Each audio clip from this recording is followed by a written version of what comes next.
Hello everyone. Today we are going to learn about keying extraction in news, cinematography, and post-production editing. Keying extraction. It means to extract a single color channel from a video background to separate the subject or person from the background. Blue screen keying and green screen keying are the two primary methods for extracting the background color channel. Blue screen keying involves shooting with a blue background during filming, while green screen uses a green background. The choice between these methods depends on the subject's skin tone.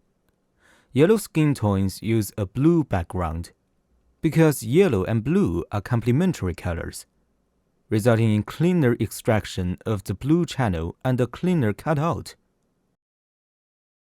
On the other hand, green backgrounds are often used for individuals with fair skin tones, particularly in Europe and America, to avoid accidentally extracting the blue parts of their eyes. In theory, any background color that contrasts with the subject's color can be used for keying, but blue and green are the most suitable choices. There are several requirements for the initial filming process. Choose a clean, single-color background. The subject's clothing should not share the same or similar color as the background. Ensure uniform background lighting without noticeable falls or shadows. Avoid using colored lighting to illuminate the background. Practice. Here, we mainly work with video effects from the Effects panel. We locate the keying folder and use either the color key or the ultra key effect. Let's open the software. We import our materials into the project window and create a composition based on the material size by moving it to the New Composition button. Extending the timeline is done using the plus key on the keyboard. Since sound is not needed in this context, we can remove it. Right-click to unlink and delete the background sound. Then proceed to preview. We notice that we have a green screen with a person making a phone call. That's it. We can extract using the color key or ultra key effects. Navigating to the Effects panel, locate the keying folder and find the color key or ultra key. These two are commonly used options. Let's start with the color key. Drag it onto the video track. Click the box in the top left corner of the original material and access the Effects tab. Below, we can see the primary parameters of the color key effect. While it defaults to blue, our background is green. The simplest way is not to modify its color, but to use the eyedropper tool to pick a color from the composition window. Then we adjust the color tolerance, which can be understood as the threshold for error. There's no absolute good or bad value for this. Higher tolerance makes it easier to accidentally select unwanted areas, while lower tolerance restricts the selection range. Currently, it's evident that our picked green color has a too small tolerance, so we need to increase it. At this point, you can clearly see that the green has been removed. However, if we set the tolerance value too high, you might notice that parts of his pants disappear. This isn't what we want. So the value shouldn't be as large as possible, but rather the focus is on whether the edges are clear. We can adjust the edge thinning level, which essentially applies a blur to the edges. It's like adjusting a shrinking or expanding effect. Usually, increasing this value by a pixel or two is sufficient. Bigger isn't necessarily better. Feathering the edges involves blurring the edges degree.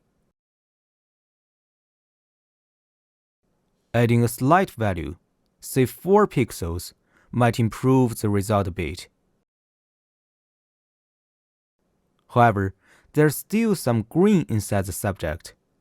So let's increase this value to around 50. You'll notice the green area reduces even more. Some students may say that we can't really use this because there's such a big chunk of green over here. So we can combine the masking tool inside the color key to perform broad range masking. Alright, let's choose the rectangle tool. By dragging the rectangle area, we can mask out most of the green.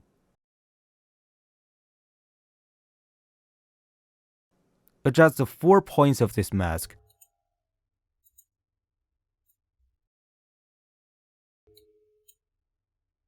To cover it completely.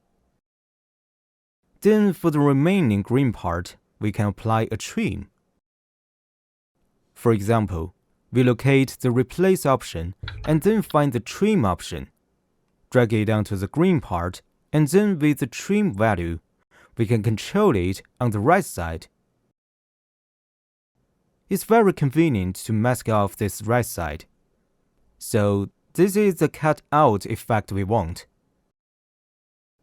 Then we reset it, clear the color key, and clear the trim. We'll use another method to enhance the video effect. Find the keying folder, locate the Ultra key, drag it down to the timeline. Now, let's check the parameters of the Ultra key. It still has the mask area. And by default, we'll use the composite setting. It also has color channels, but for the most part, we'll keep them as default. In these settings, we'll continue with the defaults for weak and strong. Now, this primary color, we can still use the eyedropper tool to sample it. So, you can see that with the Ultra key, just one sample is already quite clean. Why are we discussing this tool last? It's because this tool was introduced later and is really powerful. Now we can adjust the parameters further. Mask generation, and in here, there's transparency, highlights, shadows, tolerance, and base value. Let's try to adjust them. We can adjust the highlights and shadow areas, ensuring the shadow area is clean, and the bright highlight areas too. We can easily mask out the bright area on the right side. For now, this effect looks acceptable. Then the tolerance value is basically the error rate as mentioned earlier. Below this, there's mask cleanup. Surprise and soften mainly control the edges. Let's try surprise. You can see that the edges are being surprised on the edge. Some sedation for softening. As you can see, it's still about edge reduction. If it's achieving the desired effect without adjustment, then we can leave it be. Alright students, this concludes the demonstration part of the case. Please practice more and become proficient.